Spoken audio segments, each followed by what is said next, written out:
Ok, nous allons continuer. Toujours, nous évoluons avec la parole de Yah, la Bible. Ok, comme l'a annoncé, comme l'a dit l'Éternel, nous allons continuer. La deuxième, jeudi, 6e épisode sur les lamentations de notre peuple. Ok, sur les lamentations de notre peuple. Voilà, donc voilà les conditions dans lesquelles l'Éternel, il va nous délivrer. Voilà les conditions. On doit démontrer à l'Éternel que nous sommes avec lui.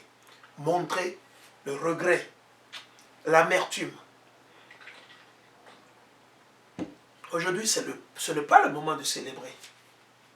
Ok? Nous allons continuer. Je suis dans le livre de Lamentation. Ok? Lamentation, le chapitre 3, le verset 22. Je vais relire le verset 22. Les faveurs de Yahweh ne sont pas finies, ni ses compassions épuisées. Elles se renouvellent chaque matin. Grande est sa fidélité. Ma part, c'est Yahweh, dit mon âme. C'est pourquoi j'espère en lui. Yahweh est bon pour qui se fie à lui. Vous avez vu, Ésaïe 38. Ésaïe 38, nous allons lire Ésaïe 38. Ésaïe 38, allons là-bas. Il est bon pour ceux qui se fient en lui, ceux qui font confiance en lui. Ok? Ésaïe. Allons dans Ésaïe. Nous allons lire Ésaïe 38 et nous allons aussi lire le psaume 40. Ésaïe 38. Ok? Ésaïe 38. Ésaïe 30, le verset 18. Dans le livre. Je suis dans le livre d'Ésaïe. Ésaïe, le chapitre 30 et le verset 18. Il dit, c'est pourquoi Yahweh attend pour vous faire grâce. C'est pourquoi il se lèvera pour vous faire miséricorde. Car Yahweh est un Dieu juste. Heureux tous ceux qui espèrent en lui. Maintenant, nous sommes déjà entendus. On ne peut pas espérer en quelqu'un si nous n'obéissons pas à la personne. Si on n'écoute pas, on ne prête pas attention à ce que la personne dit. Si nous ne respectons pas, si nous n'avions pas, comment est-ce qu'on dit, la crainte de l'Éternel, on ne peut pas espérer en lui. Ça n'a même pas un sens. Ok? Dans les psaumes, nous allons partir dans Psaume. Vous voyez l'autre Bible aussi. Psaume 40. Allons dans le livre de Psaume. J'ai pris la mauvaise. Ok. Je vais prendre la Bible française. Ok. Donc on lit Psaume 40 et le verset 1 à 2. Psaume 40, le verset 1 à 2. Psaume 40, le verset 1 jusqu'à 2. Je vais juste lire le verset 2. Ok. C'est dans le livre de Psaume, le chapitre 40 et le verset 2. J'ai mis en Yahweh toute mon espérance. Vous avez vu? On doit faire confiance en l'Éternel et non aux hommes. Il dit, j'ai mis en Yahweh toute mon espérance. Il s'est incliné vers moi. Il a écouté mes cris. Vous avez vu? Rien de compliqué. Mais à cause de notre rébellion, manque de foi, nous ne croyons pas. C'est ça qui nous amène à la destruction. Raison pour laquelle nous sommes séduits par les politiciens. Nous sommes séduits par les menteurs, les démons, les esprits sataniques. Les légions de démons viennent sur nous et ils sont en mesure de nous contrôler. Pourquoi? Parce que nous n'avions pas placé notre espoir, notre espérance, notre confiance en Dieu à travers Yahweh Shah Mashiach, mais on a placé notre confiance en qui? En les hommes, au président, au premier ministre, à notre père, à nos mères. Et qu'est-ce qui se passe? Votre papa, il vous déçoit. Ok? Il vous joue. Parce que pourquoi? Vous avez fait confiance en lui au lieu de faire confiance en l'Éternel. Et votre papa, il vous rouble. Votre maman, il vous rouble. Votre oncle, votre frère, votre soeur. C'est ce qui se passe. C'est ce que nous n'avions pas su ces choses auparavant qu'on était dans les ténèbres. Même après qu'on a été réveillé, on était toujours encore dans l'ignorance. Parce qu'on ne se rappelait pas tout le temps de la parole de Yah, ce que nous avons lu. Et il a fallu que l'Éternel qui nous afflige, Il a fallu que l'Éternel m'afflige 1, 2, 3 fois. Et c'est de là que j'ai fini par comprendre. Et j'ai pris mes précautions. Béni soit l'Éternel pour le siècle des ciels. Ok? L'heure de la prière. Ok? Pas de prière actuellement. Hein? Ça va revenir. Il dit, je suis dans le livre de Lamentation, le chapitre 3 et le verset 24. Ma part, c'est Yahweh, dit mon âme. C'est pourquoi j'espère en lui. C'est comme ça qu'on peut espérer. Ésaïe 30, 18. C'est pourquoi Yahweh attend pour vous faire grâce. C'est pourquoi il se lèvera pour vous faire miséricorde. Etc. On a lu Psaume 40, le verset 2. Allons-y. Lamentation 3, 25. Yahweh est bon pour qui se fie à lui. Pour l'âme qui le cherche. On doit le chercher. On doit mettre en pratique ses lois et ses commandements. Il est bon d'attendre en silence le salut de Yahweh. En silence. Tranquille. Relax. Ok? Nous allons continuer. Il est bon pour l'homme de porter le joug dès sa jeunesse. Que solitaire et silencieux il s'asseye quand le Seigneur l'impose sur lui.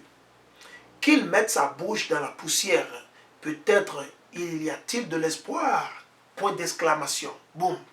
Il y a de l'espoir si nous nous retournons, si nous nous humilions, si nous enterrons le christianisme, religion, gris-gris, satanisme, mensonge. Nous arrêtons de suivre les politiciens et que nous suivons Hamashiach.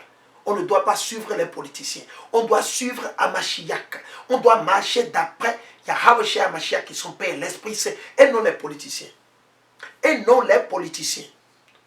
Vous devez marcher, suivre, prendre l'exemple de ceux-là qui vivent selon les lois et les commandements de Dieu. Et non les politiciens. Et non ceux-là qui vous offrent des cadeaux par-ci, par-là. Parce qu'ils sont en train de vous corrompre petit à petit. Le jour où vous allez constater qu'ils ont péché, ils ont bricolé les lois, les commandements, ou bien ils ont failli, vous ne pouvez pas le leur dire. Vous savez pourquoi? Parce qu'ils vous ont déjà acheté avec quoi? Les présents, les cadeaux. Ok? Nous allons continuer. Il dit qu'ils mettent ça. Il dit, le verset 30. Qu'ils tendent la joue à qui le frappe, qu'ils se rassasient d'opprobre. Ok? Car le Seigneur ne rejette pas les humains pour toujours. L'Éternel, il ne nous rejette pas pour toujours. Si nous nous retournons vers lui, il va nous accepter. Ses bras sont ouverts. Les bras de l'Éternel sont ouverts. Si on retourne, mais premièrement, nous devons revoir nos copies. Nous devons revoir nos chemins, nos pas, tout ce que nous faisons. Nous devons revoir. C'est comme on le dit souvent, en goût, mais donnant l'invodio. On doit revoir tout ça. Il dit, le verset 31, car le Seigneur ne rejette pas les humains pour toujours. S'il a affligé, il prend pitié, selon sa grande bonté. Amen, alléluia. Car ce n'est pas de bon cœur qu'il humilie et afflige les fils des hommes. Quand on écrase et piétine tous les prisonniers d'un pays, quand on fausse le droit d'un homme devant la face du Très-Haut, quand on fait tort à un homme dans un procès, le Seigneur ne le voit-il pas? C'est la question. L'Éternel voit tout. Tout. Qui donc n'a qu'à parler pour que les choses soient? C'est l'Éternel. N'est-ce pas le Seigneur qui décide? Amen. C'est lui seul qui décide. C'est lui seul qui décide. Il n'y a plus autre personne qui va décider. Ce n'est pas votre président. Il ne décide rien. Il ne décide rien. Il n'a aucun pouvoir. Que ce soit le Premier ministre, il ne décide rien. Nous allons continuer. Il dit, n'est-ce pas le Seigneur qui décide? N'est-ce pas de la bouche du Très-Haut, Yahweh, que sortent les mots et les biens? Les mots, ça dit quoi? Le mal et le bien, les deux. C'est l'Éternel, il a créé tout. Il balance. Ok, l'Éternel, il a une balance ou bien c'est un pèse et il balance tout. Il équilibre. Avec l'Éternel, il équilibre tout. Il dit, n'est-ce pas de la bouche du Très-Haut que sortent les maux et les biens, c'est-à-dire les maladies et les guérisons, le mal et le bien? Pourquoi l'homme murmurait-il? Pourquoi les hommes murmurent? Pourquoi ils sont en train de, comment se dit, ronchonner Pourquoi ils sont en train de se plaindre?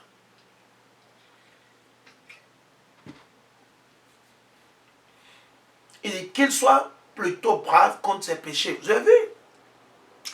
Au lieu de murmurer, chers frères et sœurs, revoyons nos chemins, nos copies, ce que nous avons fait depuis le jour où nous étions nés, jusqu'au jour où nous avons reçu la vérité. Comment est-ce que nous avions vécu? Est-ce que nous avions marché selon les lois et les commandements de Yah?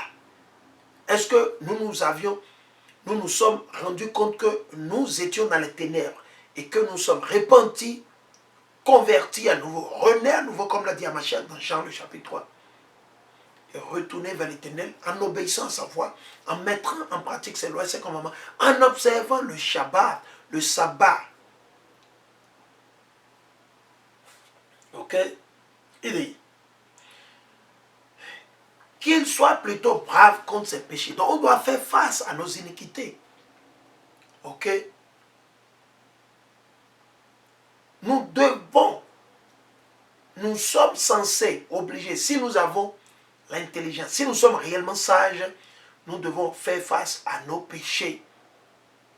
Examinons notre voie. Vous avez vu? Examinons notre voie. Scrutons-la et revenons à Yahweh. Retournons à Yahweh. Scrutons, c'est d'examiner, de voir. Est-ce que nous obéissons, nous observons le sabbat comme l'Éternel a dit? Est-ce que nous avons totalement arrêté de manger les crevettes, les porcs? Est-ce que les nourritures que nous achetons chez les bonnes dames au dehors, il y a du crevette dedans? Ok. Donc on doit s'organiser pour préparer à la maison. Soit nous allons sensibiliser ces dames, ces sœurs, ces mamans qui préparent au bord des voies avec la parole de Dieu et leur dit, chère mère, à partir d'aujourd'hui, ne préparez plus avec les crevettes parce que c'est abominable. L'Éternel, il déteste ça. L'Éternel a interdit que nous mangions le porc, etc. Seul moi. Mais si vous continuez toujours à acheter à manger dehors, vous mangez toujours les mets et les nourritures, les animaux, les trucs interdits par la loi de l'Éternel. Vous mangez toujours. Les lois n'ont pas été abolies. Parce que si les lois ont été abolies, pourquoi l'Éternel dit qu'il va tuer 2 tiers? Si les lois ont été abolies, pourquoi l'Éternel dit qu'il va tuer, il va tuer 2 tiers? Donc réfléchissez un peu. Nous allons continuer. Et examinons notre voie. Là on lit Ésaïe. Ok. Ésaïe. Allons dans Ésaïe 55, le verset 7. Ésaïe 55. Actuellement, j'étais même dans Ésaïe ici. Ésaïe. Ok. 55. Ok. Ésaïe 55. Ici dans le livre d'Ésaïe. C'est ce que nous devons faire. Tout ce que l'Éternel nous demande. Il n'y a rien de compliqué. Ici, qu'est-ce qu'il a dit? Il dit, examinons notre voie. Scrutons-la et revenons à Yahweh. Ok, il va nous dire encore comment faire. Ésaïe 55, le verset 7. Ésaïe 55, le verset 7. Que le méchant, c'est-à-dire ceux qui vivent selon leur opinion, ceux qui vivent selon les politiciens, selon les menteurs, les voleurs, les renégats, les braqueurs, les corrompus, etc. Il dit quoi? Écoutez bien. Que le méchant, ce n'est pas seulement celui qui tue. Le méchant, ce n'est pas seulement vos ministres. Le méchant, ce n'est pas seulement le président de la République. Il y a toute une multitude, des millions et des millions, des milliards de méchants dans ce monde. Il dit que le méchant abandonne sa voie. Hein?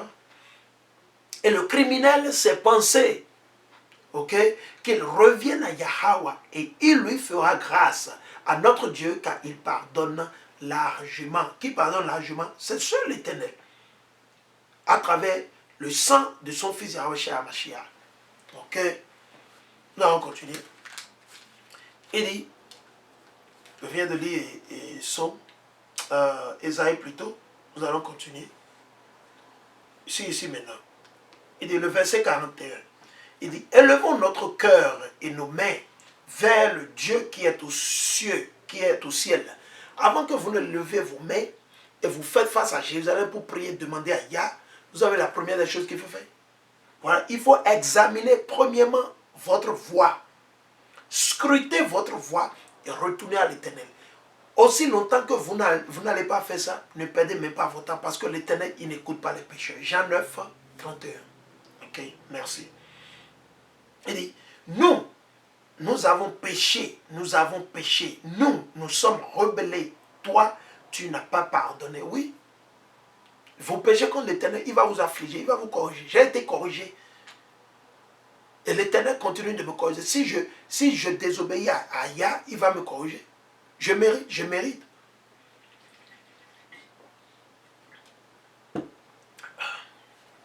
Ok, nous allons continuer. Il dit, tu t'es enveloppé de colère et nous a pourchassés, massacrant sans pitié. Oui, l'Éternel nous a massacrés à cause de nos péchés, à cause de notre rébellion. Tu t'es enveloppé de nuages pour que la prière ne passe pas. Oui, il a déjà dit qu'il n'écoute pas les pécheurs. Ah oui.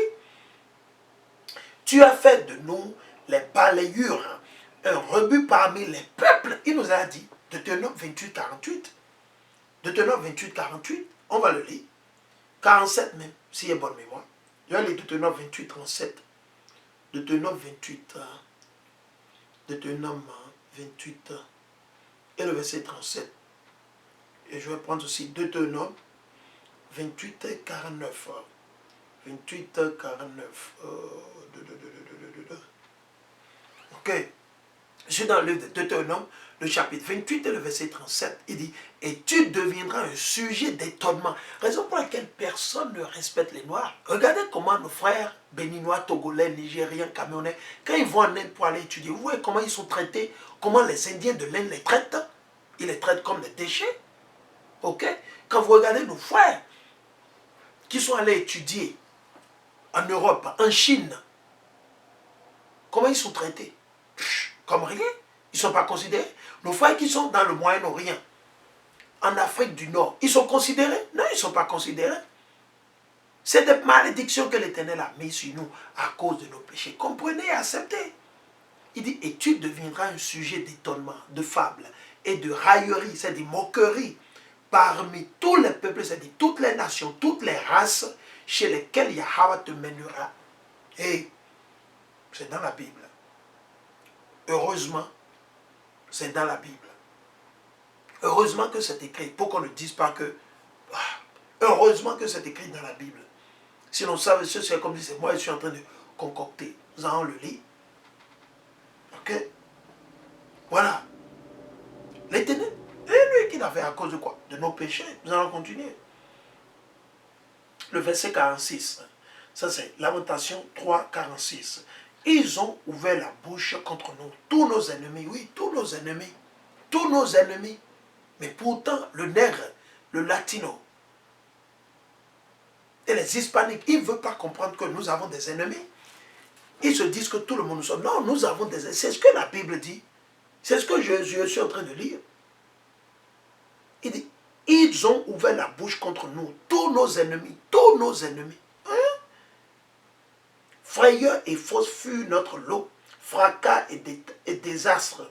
Mes yeux se fondent en ruisseau pour le désastre de la fille de mon peuple. La fille de mon peuple. Sion. De quel peuple? Jérusalem.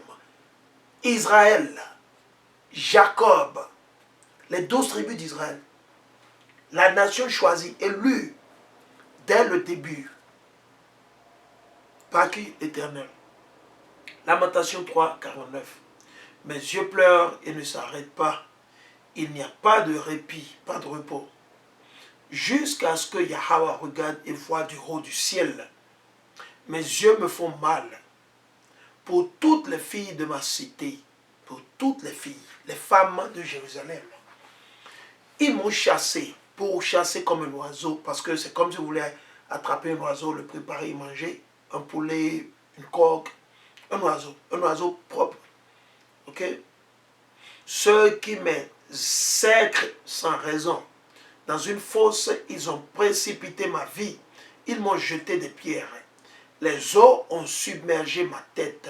Quand vous lisez, vous pensez qu'il est en train de parler, c'est comme si la personne se noyait. Non, il veut parler de quoi? Les eaux, ce sont des nations.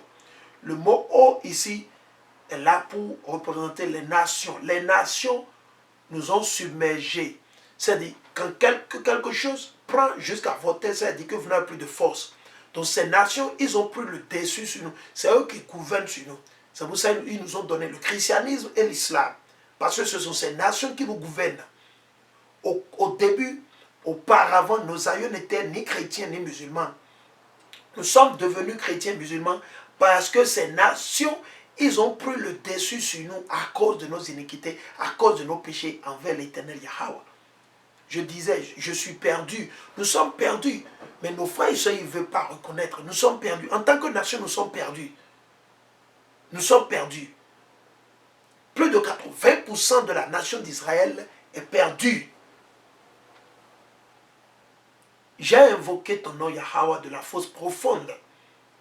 Tu entendis mon cri, ne sois pas sourd à ma prière, à mon appel.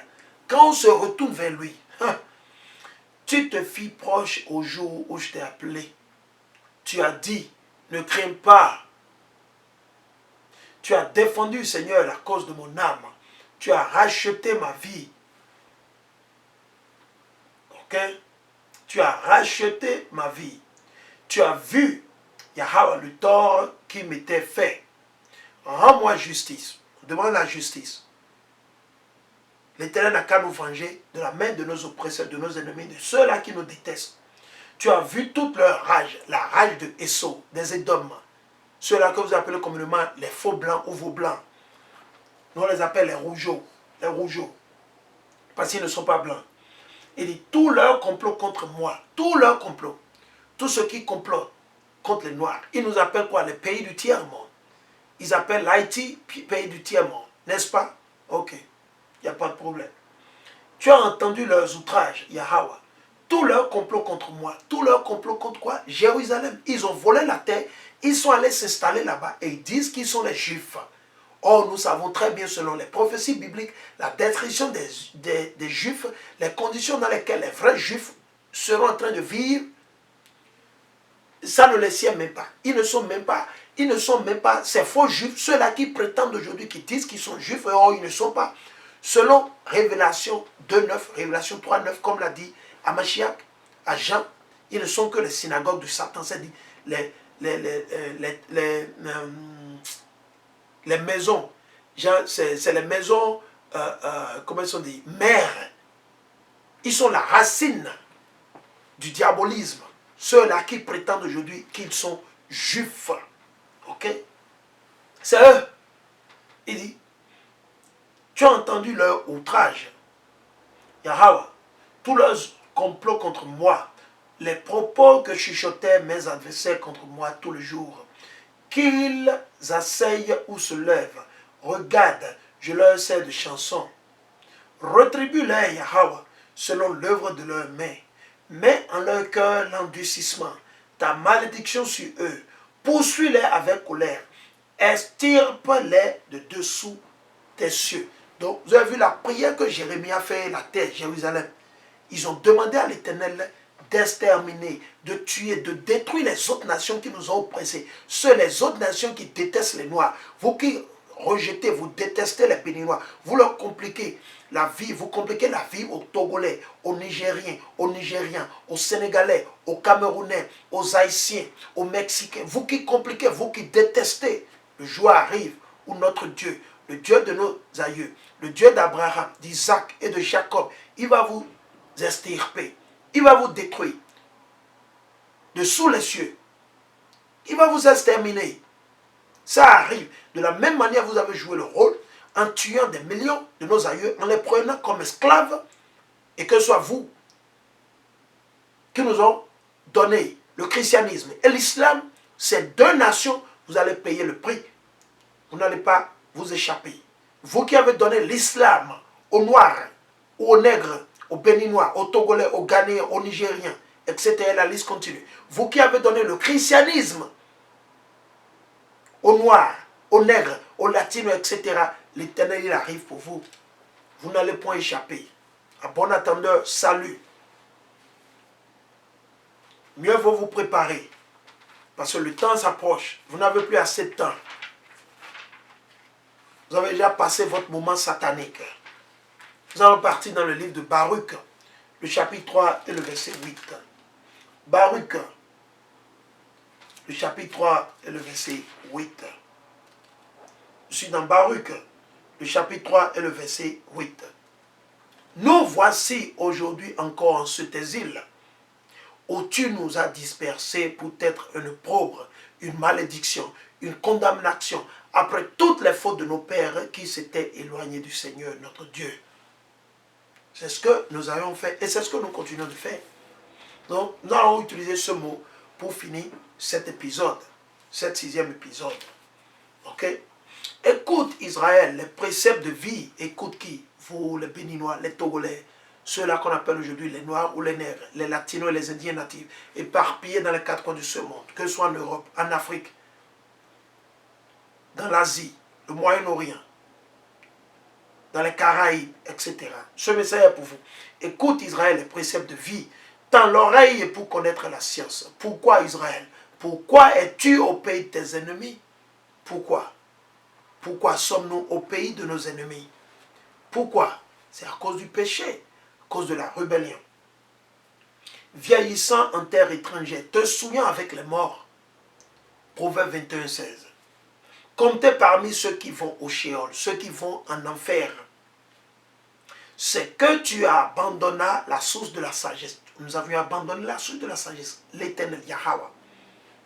Si tu avais marché dans la voie de Dieu, Yahweh, tu habiterais dans la paix pour toujours. Apprends où est la science, où est la force, où est l'intelligence pour connaître aussi où est la longueur du jour et la vie, où est la lumière des yeux et la paix. Mais qui a découvert son lieu, qui a pénétré dans ses trésors? Où sont-ils les chefs des nations et les dominateurs des bêtes de la terre? Où sont-ils? Ceux qui se jouent des oiseaux du ciel, ceux qui accumulent l'argent et l'or, sur quoi les hommes s'appuient et dont les possessions n'ont pas de fin. Ceux qui travaillent l'argent avec grand soin, mais leurs œuvres ne laissent pas de traces. Point d'interrogation. Ils ont disparu, descendus au Sheol. Nos ennemis, ils partiront. D'autres, à leur place, se sont levés. De plus jeunes ont vu la lumière et ont habité sur la terre, mais la voie de la connaissance, ils ne l'ont pas connue. Ils n'ont pas compris ses sentiers. Leurs fils non plus ne l'ont point saisi. Ils sont restés loin de sa voie. Nous, en tant que nation, on n'a rien su d'elle en Canaan. On ne l'a pas aperçue à Théman. Les fils d'Agar, en quête d'intelligence ici-bas, les marchands de Madian et de Théma, les diseurs de paraboles et les chercheurs d'intelligence. Raison pour laquelle vous allez au Canaan, vous avez une ville ou une grande région qu'on appelle Théma. Ils ont pris ça de la Bible parce qu'ils savent qui sont les Israélites. Raison pour laquelle nous vous disons, les Ghanéens, c'est nous, les Béninois, les nous sommes les vrais Juifs. Les diseurs de paraboles et les chercheurs d'intelligence n'ont pas connu la voie de la sagesse, ne se sont pas rappelés de ses sentiers. Quel est grand Israël, quel est grand Israël, la demeure de Yahweh, qu'il ait étendu le lieu de son domaine, grand et sans borne, haut et immense. Sur ça, nous bénissons l'Éternel Yahweh à travers son Fils Yahushua pour les siècles des siècles. Merci pour avoir suivi, partagé, souscrivez-vous, chers frères et sœurs. Nous bénissons, nous remercions et nous disons Shalom, Shalom et partagez s'il vous plaît, partagez, Shalom, Shalom.